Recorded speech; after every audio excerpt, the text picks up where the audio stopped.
Greetings, and welcome back to another fun-filled episode. Bear here, 29-year veteran. And be in the woods, people, it's where bears live, don't you know?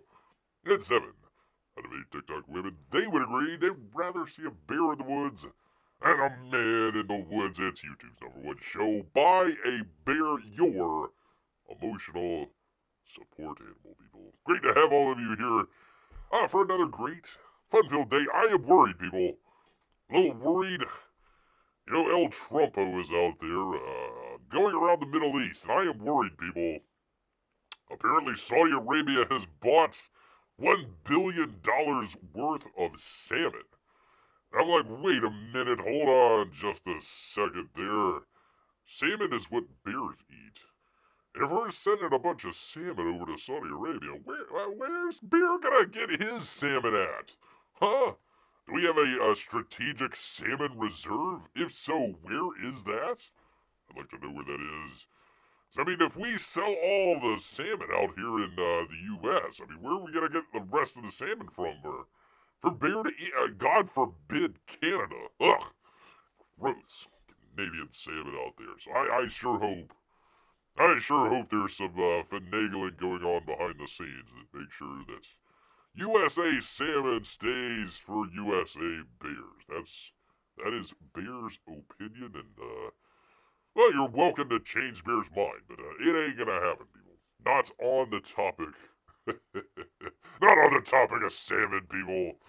Not at all, people. Well, great to have all of you here. Like the thumbnail says, I'm cooling off today. Cooling off. You know, I had plenty to do today. Lot to get to and everything, but had to take a little bit of time out. Head out by the old river, swim with the manatees, and just plainly cool off, people. Kind of hang tight and cool off. You know, I don't know about some of you, but every once in a while, you're like right before there's some sort of big transition or change happening going on, you kind of want to, you know, hey, let's hold on to a little bit what we have first before it all disappears away. So Bear was trying to, you know, get comfortable and make sure that he had a nice little day before a lot of crazy stuff happens later in the week and early next week. So some fun stuff for good old Bear out here. I know nobody else cares about any of that stuff, but a little bit of behind the scenes for you good people. Yes, indeed. All right, well, let me get right to it, people. Let me get right to it here because we actually have no, we don't. No, we don't. We don't have any campaign updates. I don't know why. Hold on. Let me just check. Nope, we already did the 9 Lives Comics update, so that is it. That's it, man. That's all that I got. Gosh dang it. Well, anyways, go check out, where is it? Go check out Titan. Mouse of Might. Number 3, Miasma. Come on, man. We can definitely get Gary over 13,000. Of course, Cyberfrog just got over 806,000. I think it's been 805 for a while. So, congratulations, sir. Really getting over that hump, man. Is that a boy sitting on the bear safe? Is that boy sitting on the bear safe? Well, that's a very good question, people. Well, the bear's happy. I would assume so. That's a lot of happy bears there in the water, much like Bear today. I was just enjoying the cool water. Enjoyed it, swimming with the manatees out there. They were eating the grass. Bear was just enjoying himself. Got to take a nice leap off the old dock, right into the river. It's cold at first, and then you get warmed up. Then you get in the channel, and you're like, oh my god, it's going to carry me out to sea, so I got to make it back to shore. But, yeah, that was Bear here today. You could have taken a picture of Bear out in the water, that's what it would look like. Minus the kid on your belly. I didn't have any kids on my belly, but other than that, was enjoying myself. Thank you, B-Money, appreciate it so much. So, I tell you what, people, I've got more than Bear can chew here. Way more than Bear can chew. Let me bring you in here. There we go. Because I've got News-o-RAMA, people. News-o-RAMA. Look at all those tabs, man. Those are tabs galore, people. I got plenty. It's, beer sometimes, famine. I'm like, okay, let's maybe stretch this story out a little bit more than it needs to be, just because I only got like 2 or 3 stories to go through. This, I've got enough for like 2 shows. Got enough for 2 shows so we can go back and forth between the two, but trying to pick out a couple good ones out here, and we'll get through it. I know Batman 2, everybody's talking about the freaking Superman trailer. Superman gets interviewed. Yay, terrific. James Gunn, whatever, man. So, listen, I got nothing to say on Superman other than we'll keep an eye on it. We will definitely keep an eye on it. But Bear has been keeping his eye on the Batman 2. I have made it a point for, 2-3 years now? Something like that. There is never going to be a The Batman 2. Now, that might be a little bit of wish casting on Bear's part here. But some of the stories and news coming out just keeps adding logs onto that fire. So we're going to go with that. Ooh, a sequel to Bear's all-time favorite Batman movie. No, it's not. Worst Batman film of all time, people. The Batman. I tell you what, people. Even worse than that George Clooney movie that President Biden can't even remember the name of. Even worse than that one, man. Even worse than that one. Bound to get a comics. J.B. Augustine. The James Gunn response to rumors that the Batman 2 is moving forward minus the director. That'd be a step in the right direction. Trying to find the best shots from the movie. You see Robert Pattinson here, like, okay, your nose and maybe your jawline is in frame and in focus, but everything else, what the hell is going on in this picture? I can, it's too dark, number one.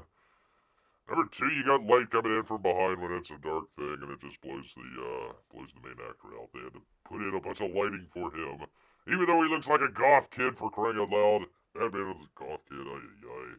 What the hell's going on with this, man? Somebody find me a good picture of the Batman. I will definitely put that up and go through it. But I tell you, just from watching the trailer from Superman. I mean, this is going to be interesting. You'd figure that Zack Snyder had his own kind of look, not only for his films, but the entire DCEU.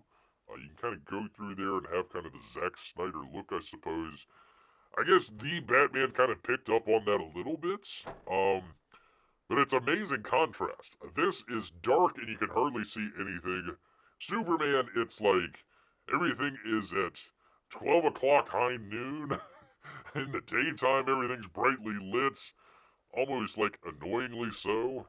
So you wonder if that sort of continuum is going to go through the entire movie. So how the hell the Batman 2 is going to look, nobody knows.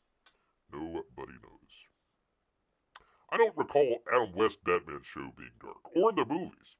Oh god, I enjoyed. I know a lot of people don't enjoy the Adam West Batmans, but that's Bear's Cat's Meow out there. I like that. Let's see. If it means I don't see Robert Patterson very well, it can be as dark as it wants. There's portions in that movie where it's nothing but like a dark screen. I mean, literally there's nothing going on. It's a blank screen. He's like, oh, okay, well, where the hell did that $300 million go? No idea. But I'm with you, P-Money. I'm with you here. As the saying goes, history doesn't repeat itself, but it often rims? I don't know. That looks to be the case with the Batman sequel, as the ever-revolving door of creatives continually reinterpreting The Dark Knight in what has to be a bit of poetic irony. For the Snyderverse and Batflick fans, Matt Reeves may be stepping away from director duties on his follow-up. The big rumor is Matt Reeves has the big C. Now, I don't know if that is true or not. I don't know if that's true or not, but that is what the rumor mill out there is saying. So I want people to understand. There's Matt Reeves right there. MTV. Is there still an MTV? Wow. Okay.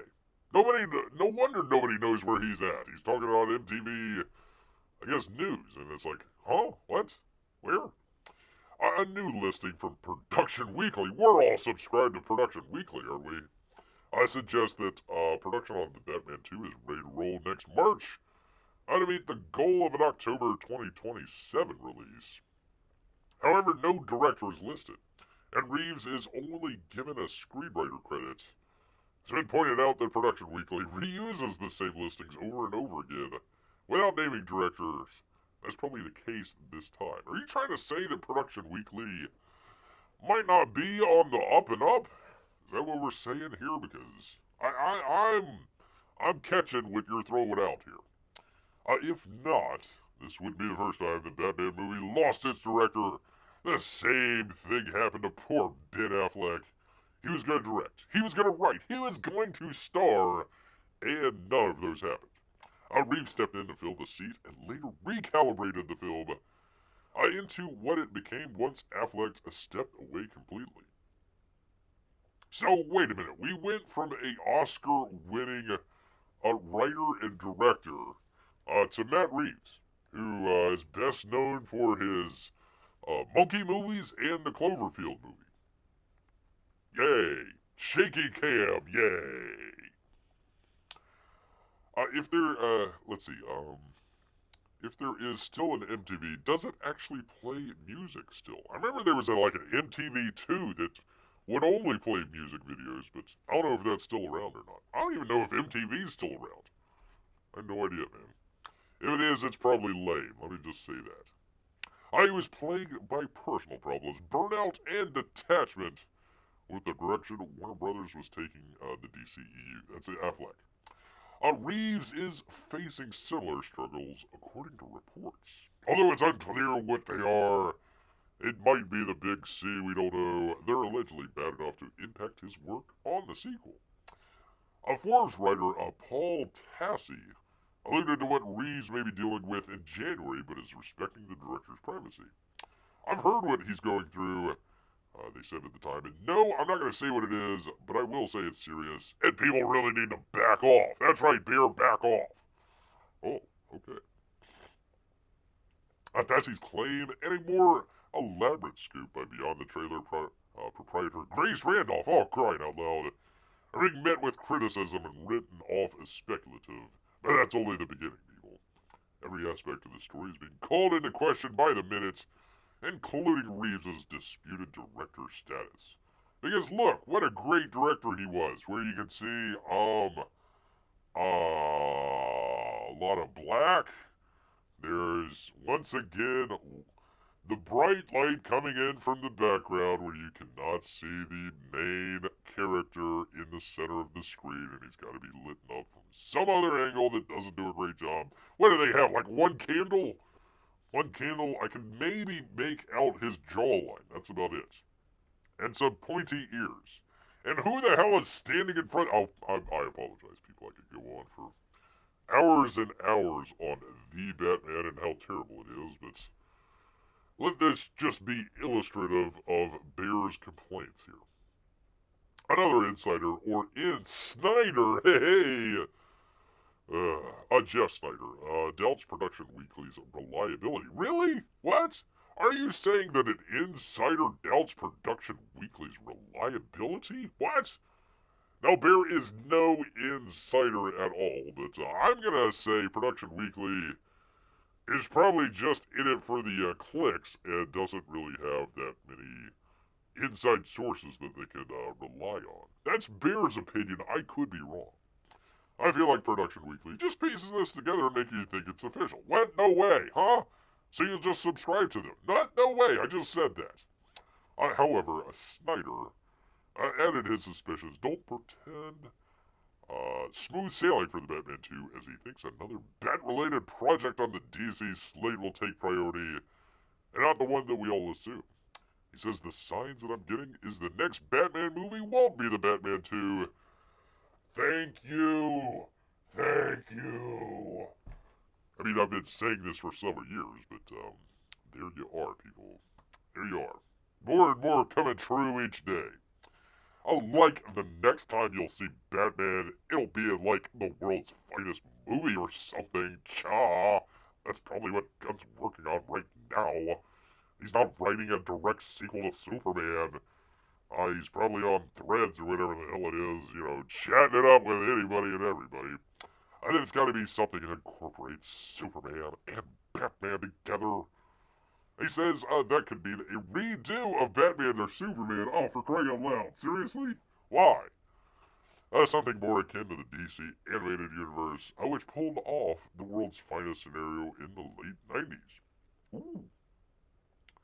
So James Gunn's just ripping off somebody else. He can't write a original story. Interesting.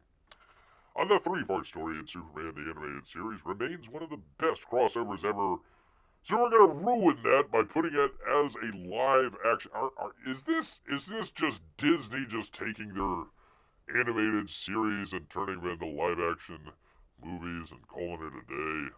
Like, oh yeah, let's just put it in front of a real camera instead of an animated camera. I mean, it's not like we're an animation studio or anything like that. Crying out loud.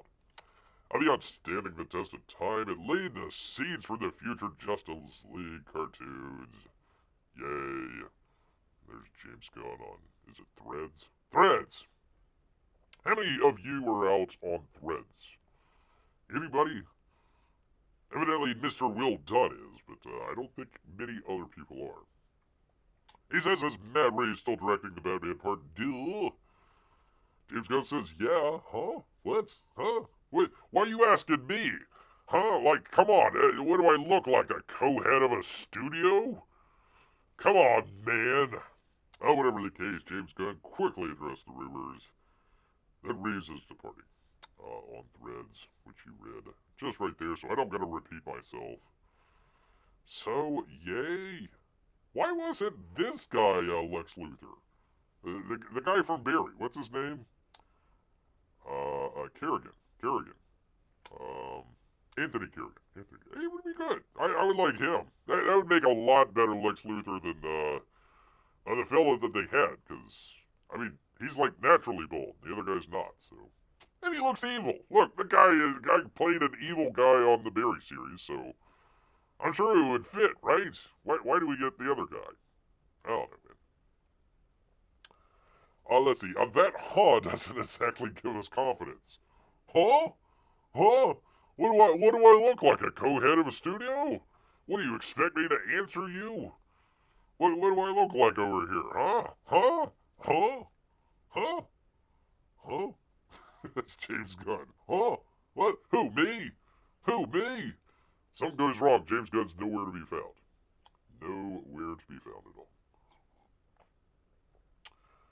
He may ask a very important question. He says, why would we want two different universe Batman movies around the same time? P-Money, it could have been three if Joker did well and they had to come out with a sequel to that. They're not going to. Beer was saying they're literally going to have three Batman, different universes.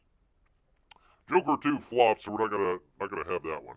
We still have the Batman out there somewhere. Where is it? There he goes. There's the Batman, if you can find him. And then, of course, you're going to have, what was it? The Bold and the Beautiful? Something like that. With the guy that directed the Flash movie. So the Flash movie, which James Gunn says was one of the best superhero movies of all time, is now going to direct a Batman movie. I guess failing upwards. Yay. Yeah. Flair de toi. There we go. Beer is trying to branch out in his French. Trying to do that. So, anyways, there you are. Oh, God. J.B. Augustine. Over there at Bounding into Comics, people.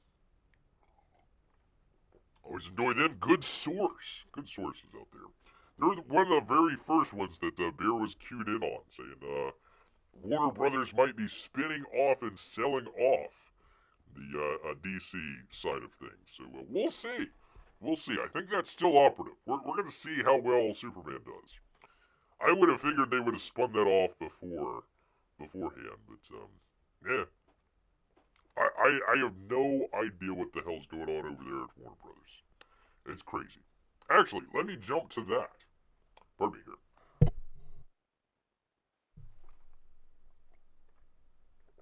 Let me jump to that because CNN has breaking news, people. Hold on to your butts. CNN has great, big plans ahead for the future.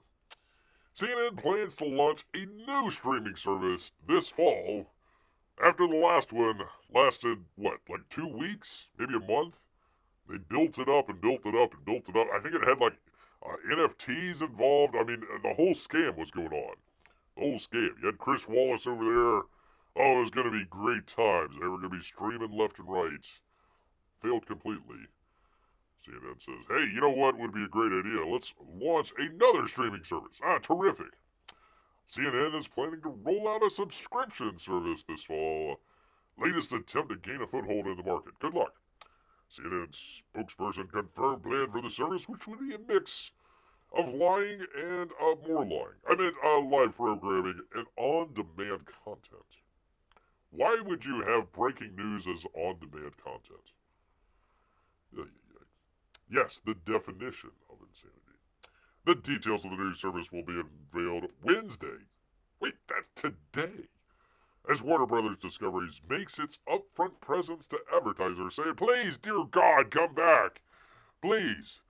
There's like literally a talking bear on YouTube that has more viewers than we do. The network launched a much heralded service, CNN Plus, in 2022, which the network hired top name talent to create alternative programming while offering subscribers an array of documentaries and original series from its library. But the network was bust and folded after a month. Well, that was 2 weeks longer than I thought. CNN Worldwide CEO announced plans for the streaming service in January. He wrote to employees that they plan to develop a new way for digital subscribers at home and abroad to stream news programming from us on any device they choose. Holy moly! Wow! That's insane, dude. That's like going back to 2015, man. I tell you. CNN already has a streaming presence on Max. Hold that thought, people. Hold that thought, because freaking Warner Brothers has big plans. Big plans. Coming here to comicbook.com. Charles Wrigley. Max streaming service is rebranding. And guess what the name's gonna be, people? Just put it in your mind. Put it in your mind. What could it be? What could this brand new streaming service be called? Not the CNN one, the whole Max brand. What's it gonna be called? What's it gonna be called? It's gonna be called HBO Max. You might say, hey, wait a minute, Bear. Wait just a second. Wasn't HBO Max the name of the brand name before HBO Max went to Max? And you're correct. You're absolutely correct. So we went from HBO Max to Max, and now we're right back at HBO Max. Max Powers, that would be a better name. That would definitely be a better name. Stop us if you've heard this one before. Warner Brothers Discovery streaming service is about to embark on another rebranding. The service launched as HBO Max back in 2020, only to remove HBO from the title a couple years later. Just in the last couple months, Max went from a purple logo to an all black and white logo. Oh my god! Oh wow! Holy moly! Wednesday morning brought word of another rebrand for the service. What? This one's gonna have everyone clapping and rolling their eyes at the same time. Why are we ow, that hurts. Ow. Don't do that on your burnt claw here. There we go. There's my clapping. I'll clap with my. There we go. Max is being rebranded to HBO Max. Warner Brothers Discovery sent out a whole press release announcing this new change, which is just simply hitting the reset button on a brand that should have never happened in the first place. Sometime in the summer, Max will once again become HBO Max, bringing him into the area that seems to aggravate just about everybody. Oh, I say HBO Max, it's rare I can say twice in one stream the definition of insanity. There you go. That's kind of the theme of the show here today, I guess. The Z-Man said the powerful growth we have seen in our global streaming service is built around the quote-unquote quality of our programming. Today we're bringing back HBO, the brand that represents the highest quality in media, to further accelerate that growth in the years ahead. Sure, David. Sure thing. If you recall, the reasons being given for the return of HBO in the service's name are oddly the same ones given for the removal in the first place. The quality of HBO's branding was supposedly going to alienate potential subscribers who wanted to watch reality-heavy television content from HGTV, Discovery, and TLC. Turns out that wasn't the case after all. Yeah, you could just get Discovery and be fine. Discovery Plus, I think, is the name. We will continue to focus on what makes us unique, not everything for everyone in a household. Yeah, that's the way to go. We don't want to make our streaming service for everybody. We're gonna make it for great adults and possibly families. That's not really subjective. It's not even controversial. Our programming just hits different. Really, says JB Perrette, president and CEO of streaming. It just hits different. Seriously? Seriously? Alright, lay off the bong, sir. With the course we're on and strong momentum we're enjoying, we believe HBO Max far better represents our current customer proposition. Added Casey Boy, chairman and CEO of HBO and Max Content.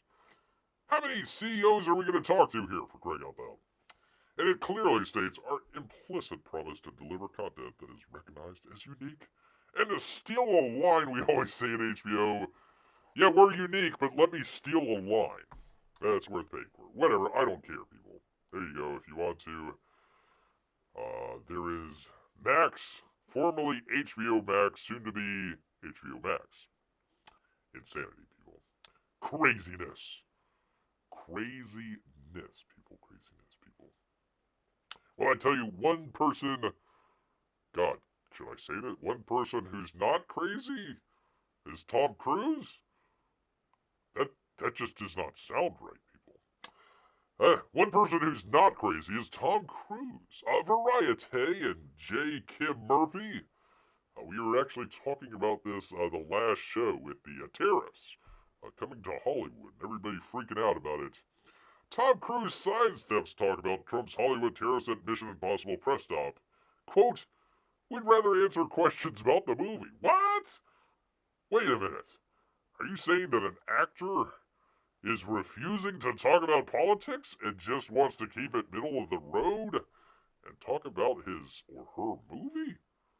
Wow, that feels odd, people. That feels strange. I don't know what to say. Tom Cruise kept a Mission Impossible Final Reckoning press conference moving in Seoul on Thursday evening when he asked about President Trump's proposal for tariffs on films, quote, produced in foreign lands. That's the key. Produced in foreign lands. And how such a policy might apply to the globe-trotting espionage blockbuster. Well, it's already in the can and about to be released in the theaters, so I don't think that would necessarily work for that movie, but okay. During the event, a Korean reporter, speaking through an onstage translator, asked, I'd like to ask this question to anybody who's up for it. I watched this film and I saw that it was filmed in many different locations around the world, including Africa. Wait, what? Why are we... Yeah, including Africa. Oh, okay. Yay. Of course, we are all aware of the tariffs that evil President Trump has been imposing on overseas productions and films. So is this particular film under that tariff? No, sir. And how much of the film was shot overseas? It's like he threw him a softball and Tom Cruise says, nah. He says, we'd rather answer the question about the movie. Thank you. Finishing with a smile. The moderator responded on mic with, I think that's a fair answer. What? You do? Holy cow. And the Mission Impossible star certainly won't be the last representative of Hollywood to be asked about the tariff proposal. More American talent could face the same impossible mission, all for crying out loud. Beginning Tuesday at the Cannes Film Festival, global market that may unleash a storm of questions about the potential implications of Trump's policies from both the press and international members, industry members, who may be reticent to do business with American companies. You can do business with American companies. You can come over to America. You can take your money into America. You produce your movie here in America. It can still be filmed in whatever crap hole country you come from. And it can still be shown in the U.S. without any worries, because we're only worried about production from other freaking foreign countries, not in the U.S. Crying out loud. Cruse was asked the questions a day before the studio heads composing the MPAs meet on Friday to strategize about addressing Trump's tariff proposal. Try to say that 3 times fast. Let's see, it's almost like Cruse knows his audience cares more about his movies than his political opinions? What? Huh. Are you sure you don't have that backwards, P-Money? You sure don't? We don't have that backwards. The line of questioning Cruse faced isn't an accurate one, as Trump has not yet enacted any tariffs on overseas film productions. What is this? 1, 2, 3, 4, 5. 5 paragraphs in, they says, oh yeah, well, it's not even on the books just yet. There remains overwhelming uncertainty over how exactly the administration would enforce such a policy, or if it would even impact releases like Mission Impossible. It doesn't, because it was produced before this even was thought up. It was produced a couple years ago, which was produced by a U.S. company, but largely shot across various international locales. They can do that. If it's produced in the U.S. and shot overseas, that's fine. There's nothing wrong with that. Go right ahead. Make my day. It's produced by overseas companies and shot over there and then brought into the U.S. market. That's where you got an issue. That's where you got an issue. The MPA has yet to release an official statement responding to the tariff proposal, and no sit-down has been scheduled between the organization and the administration, people. There you go. Oh, it's going to release on May 23rd. Okay.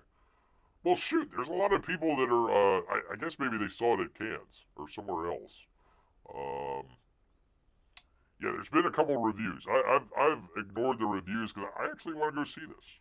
I want to go see this one. The Last Hurrah from Tom Cruise. There we go, man. Pretty cool stuff. Thank you, Tom Cruise, for bringing in some sanity into a crazy. This is weird, man. This is weird. I don't feel right saying Tom Cruise is the epitome of sanity out here, but here we are, people. Here we are. I don't know what to tell you, man. I don't know what to tell you at all. Oy, oy, oy, people. People, we have a brand new post office vehicle. Well, not really. They're making a, I don't know what you call this, kind of like a one-off, I suppose, kind of showing what this particular company can do, but they're putting it into the postal service milieu out here. So here we are, people.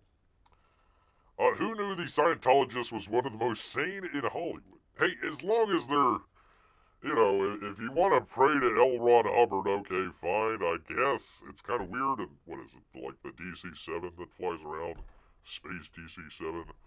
Like, okay, sure, whatever, but, listen, I'll go with the Scientologist over the crazy atheist in Hollywood. I'll actually I'll be with the atheist in Hollywood before I'm with, the devil worshippers there in Hollywood any day of the week, people. So, yeah, there you go. Scientology, atheism, and then devil worship there in Hollywood. So, there you go. Who knew, people? Who knew? Coming into today, you figured, Tom Cruise is The definition of sanity in Hollywood. I didn't come in looking for that story, but here we are. Here we are. We're so back, says The Drive and Caleb Jacobs. The new Jeep Gladiator mail truck revives the iconic Postal Jeep, people. It's close to Bear's heart here. Forget buying a Gladiator and throwing a rooftop tent on it. Get one and turn it into a rural mail delivery vehicle, people. And stuff plenty of comic books in there. Old Postal Jeeps aren't worth much. So many of them were built and so many of them were trashed that they weren't even worth a dime a dozen. Shoot, they're more like a nickel a dozen.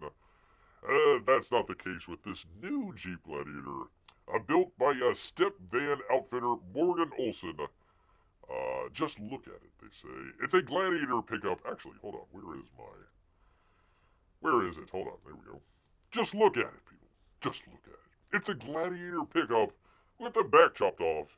And in place of the rear seats and the bed, you'll find a versatile service box that Morgan Olson officially calls the Kestrel Work Truck. After a breed of Falcon, then it'll always be a Postal Jeep to the rest of us. This service box comes in different configurations, but no matter what, it's made of aluminium. And Morgan Olson says that that helps it stay close to the weight of a stock Gladiator. So somewhere around 5,000 pounds. That also means it achieves a max payload, yada yada yada. I don't need to go through that. But you can get it in a right-hand drive. The postal workers do a lot of off-roading. Depends on how rural it is. A lot of dirt roads around in the area, especially after it rains. That would be a nice vehicle for it. That'd be pretty good for it. You can see that's the other brand new postal vehicle that they're just now coming out with. We haven't seen them around here, but in some of the bigger cities. So the one there in the background, that's the new one. This is just kind of a concept. It's not really a postal service vehicle. It's just kind of a concept of what they came up with, but it looks pretty cool. I like it. Let's see, a Jeep Gladiator Forum member who goes by the Derb claims that the target starting price is under $80,000. For context, Gladiator Sport is $43,000. So they're saying the service body comes just shy of doubling that price. I'll leave you to decide whether or not that's a good deal. But keep in mind that this was always going to cost more than tossing in a bed topper and calling it a dry storage. There's multi-level shelving, easy access from both sides of the box as well as the back. And all the service body doors roll up instead of opening out. So you get the full experience of being a postman, minus being accosted by a bear. The more I think about it, the more it makes sense to use a Gladiator for rural package deliveries. It's one of the few mid-sized pickups left that you can still get without a turbocharged engine. And it's bare bones simple inside. Unfortunately, no hand crank windows. But at least you can blast your tunes through a Bluetooth entertainment system. And if the weather calls for it, take the doors off for easy in and out. Makes this reporter here want to become a mailman. There you go, people. So, nice looking vehicle there. I like the livery, like the look of it. Looks pretty cool, man. Looks a lot better than the sort of weird, whatever the heck's going on that other mail truck out there. It's supposed to be all, super better and all this other stuff, but I don't know, man. Just stick with the simple stuff, even though it's $80,000. Although I think the other mail trucks is about that price. They're trying to go to electric. They're like $100,000 a piece, and a lot of the places couldn't afford it. So there you are, people. There is your postal service story for the day, people. I know a lot of people have been asking about it. Well, there it is. Well, nobody's asked about it, but there it is regardless, people. There it is. Regardless of whether or not you wanted a postal story or not, you're going to get it anyways. Definitely going to get it anyways. Take it right there. There we go. Alright, people, we talked about this last night as we were trying to convert the world out there in our continuing saga of the chat council. So if you were not on the show last night, by the way, why not? But here is the story that Bear was talking about. From Brooke Steinberg over at the New York Post, this restaurant named a sandwich after Pope Leo, the XIV, the 14th? Did I get that one right, P-Money? XIV, 14th. 10, 14, yeah, because otherwise it'd be XVI would be 16, right? Yeah, 14. Something like that. Listen, it's amazing that Bear can read English, much less Latin, okay? It's a Popalooza in Chicago, they say. On May 8th, Cardinal Robert Francis Provost was elected Pope, the first American Pope in the 2,000-year history of the Catholic Church, taking the name of Pope Leo XIV, whatever the heck that is. His hometown of the Windy City of Illinois has been celebrating the best way they know how. That'd be with food, people. That's the way that Bear likes to celebrate. There you go, there's the pond. He needs the pointy hat, though. Where's the pointy hat? Your Holiness. Crying out loud. Oh, yeah. Here we go. Here it is. Let's check it out. Where are we? Here we are. There's the Leo right there. Portlo's, known for its beloved hot dogs and sandwiches, has renamed one of the menu items in honor of the new Pope, His Holiness. The Italian beef sandwich at the Popular, for crying out loud, a Chicago-based restaurant, is now called the Leo, people. That's right. The Popular Chicago-based restaurant. In the name of gravy, the bun and hot guyard, we introduce the Leo, a divinely seasoned Italian beef baptized in gravy and finished with the holy trinity of peppers. That'd be sweet, hot, or a combo? And a combo. It wouldn't be a whatever. Portlo's said in a news release. This sandwich isn't actually a new menu item, it's a crowd pleaser already, typically served by splashing a bit of the local chain's flavorful, secretly spiced gravy on it. It's our original sacred sandwich, bold, unapologetically flavorful, and made in honor of a moment that's historic for Portlo's hometown. Yes, you can really order this, they said on Instagram. However, it will be called the Leo for the entire month of May, which coincidentally also happens to be Italian Beef Month. If you were here earlier in the month, you would have known that with our months of It's Italian Beef Month, people. Portlo's isn't the only one taking advantage of the new shepherd in town. Benson's Bakery in Evanston is celebrating with its limited edition Pope Sugar Cookies. Quote, a cookie as divine as the moment, they said. Let's check it out. There's the cookie right there. Oh! The sweet treat is available both in-store and on the bakery's website, people. Get to it. Jesus, that was fast. One person quipped on the Instagram post. Oh. Pope Leo the whatever was born in Chicago on September 14th, 1955. He's a Chicago native who spent his career ministering to the poor in Peru. So I guess he's sort of American. He's American in heart, people. We'll still claim credit. So there you go, people. There is your official Pope cookie.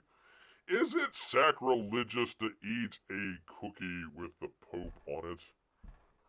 I mean, I know you probably couldn't get this by in, some other Muslim land out there.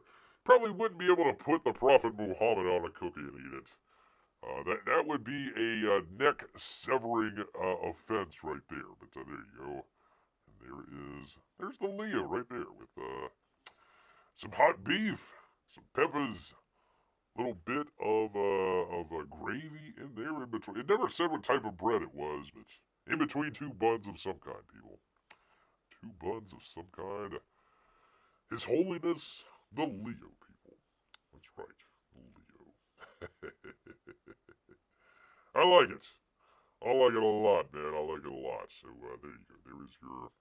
There is your Pope Leo the 14th update for the day, people. There you go, from Brooke Steinberg over here at the New York Post. Indeed, people. I had another food story, but I was waiting on Amy. She dipped out on me last time. I was going to talk about the 1905 salad in Columbia, but just went poof. I'm like, hey, come on! I did this. I was doing this. I hope Amy and Melissa might have stayed at the Columbia and checked out the salad, but maybe not. I don't know. Maybe I should. Maybe should I save this for another time? Maybe I should save it for another time out here. But anyways, there was the salad, and it should be rotating through. There we go. There is some lady making the salad there. But anyways, I had it ready to go. I did not see Amy or Melissa. I had another Florida story as well. The Florida dad paid out 14 grand for a family of 5. Just the day trip. Just the day at the park. $14,000. Excuse me, $1,400. $1,400. I'm assuming if you got bottled water, maybe some lemonade, it probably would have been 14,000. We'll do it. This dad is one unhappy mouseketeer. Father of 3 who went viral for his post about how much Walt Disney World cost said the $1,400 he spent for one day was not worth it. In a TikTok that's been viewed by millions, Craig Stowell said a trip to the famed Orlando theme park with his wife and 3 kids blew up his wallet like a pager in Hamas or Hezbollah, whatever. Only for a modicum of enjoyment when faced with the never-ending stream of lines at Disney. What did you think was going to happen? I'm going to go to Disney World in May. Maybe if you went in August, there wouldn't be that many lines, but not May. Not May. There's like half of the $14,000 right there is just salads.